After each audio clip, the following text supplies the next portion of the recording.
ভাবলেই অবাক লাগে না যে একটা সময় ছিল যখন সেই ফ্রেন্ডটা স্কুলে না আসলে কিছুতেই মন লাগতো না, কিছুতেই সময় কাটতো না, আর এখন তাকে ছাড়াই জীবন কাটছে। বেস্ট পার্ট কি বলতো? দুজন বেস্ট ফ্রেন্ড যারা একে অপরের জন্য loyal, same priority, same hugs, same love, same bonding, no jealousy. বন্ধু মানে পিওর লাভ, নো ভেজাল, যার ভালোবাসায় কোনো স্বার্থ নেই। বন্ধুত্ব মানে যার সাথে চরম দুঃখের দিনও প্রাণ খুলে হাসতে পেরেছি।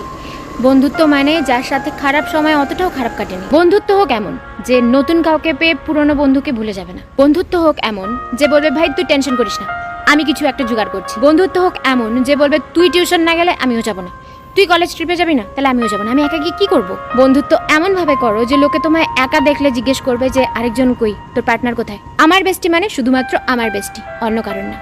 ভালো থাকুক সেই সমস্ত বন্ধুরা যারা বন্ধু ছিল, আছে এবং আগামী দিনে যখন দাঁত ফোকলা হয়ে যাবে, সব দাঁত পড়ে যাবে, সেই ফোকলা দাঁতও একসাথে হাসবে, যে বলবে ভাই তুই চল আমি তোর সাথে আছি। আমার এরকম ফ্রেন্ডশিপ চাই। तू है तो मुझे फिर और क्या चाहिए।